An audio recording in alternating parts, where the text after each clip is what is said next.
আজ দুদিন ধরে কিছু খাইনি মহারাজ, কিছু সাহায্য করুন। এটা কি করে সম্ভব গোপাল? তুমি তো কম রোজগার করনি, কোথায় গেল সেই সব অর্থ? বিশ্বাস করুন মহারাজ, কিভাবে যেন সব অর্থ আমার কাছ থেকে চলে গেল। ও গোপালকে এই অবস্থায় যে দেখবো সেটা ভাবতেও পারিনি। ইস, আমার কতদিনের মনোবাসনা আজ পূর্ণ হচ্ছে। বাবারি, ভাবা যায়? তোমার অর্থ তুমি বাজে খরচ করেছো, আর কি করবে? আমি চাইছি না মহারাজ, কিন্তু তবুও খরচ হয়ে যাচ্ছে। এটা কি সম্ভব গোপাল? তুমি চাইছো না অথচ তোমার জমানো অর্থ তোমার হাত দিয়ে খরচ হয়ে যাচ্ছে। এইরকম নির্ভেজাল গাল গল্প দেয়া কবে থেকে শিখলে গোপাল? ফাড়ামো বাদ দিয়ে এখন থেকে ফাজলামো শিখেছো? বাবা বাবা বাবা! গোপাল কোনো বিপদের মধ্যে পড়েছে, নইলে গোপাল তো মিতব্যয়ী, কোনো বাজে খরচ করে না। মহারাজ, আমি আপনাকে গোপালের পেছনে আর কোনো অর্থ ব্যয় করতে করজোরে নিষেধ করছি। আমারও তাই মত মহারাজ, দয়া করে আপনি আর একটি মোহরও দেবেন না। আমারও তাই মত।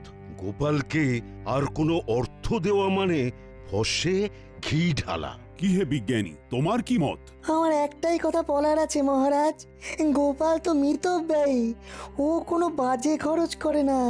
তাহলে আজ গোপালের এই অবস্থা কেন?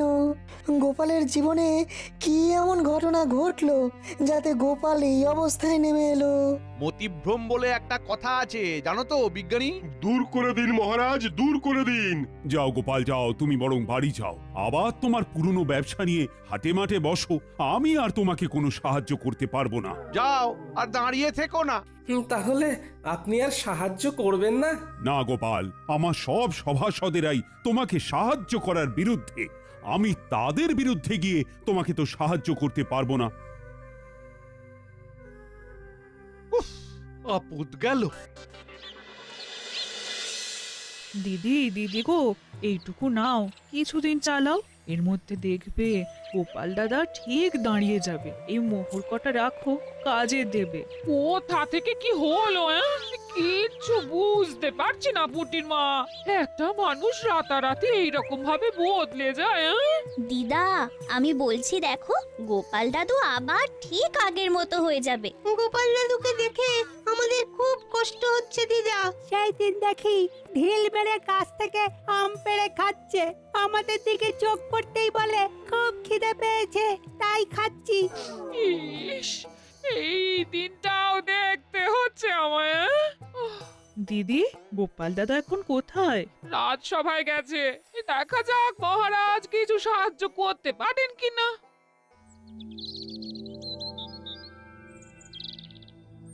আমি একদম একা হয়ে গেলাম। কে বলে তুমি একা? এই তো আমি আছি না। দুঃখ থাকতে তোমার কিসের ভয়? তাই তো, তুমি থাকতে আমার আর ভয় কি? নাও, আর কোথায় টেনে নামাবে নামাও।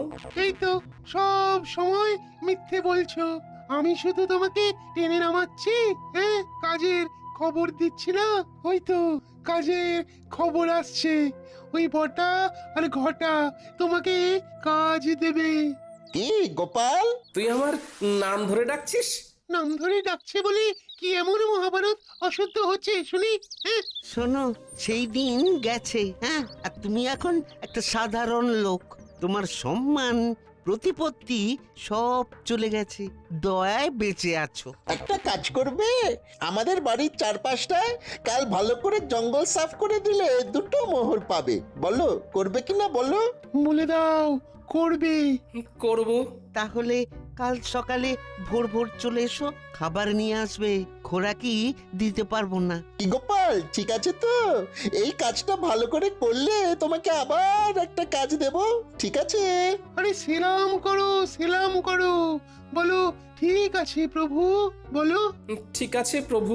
যাও গোপাল, ঘরে যাও। কাজ কিন্তু একদম ঝকঝকে করে করতে হবে, ময়লা থাকলে কোনো মোহর পাবে না। বুঝেছো? বুঝেছি।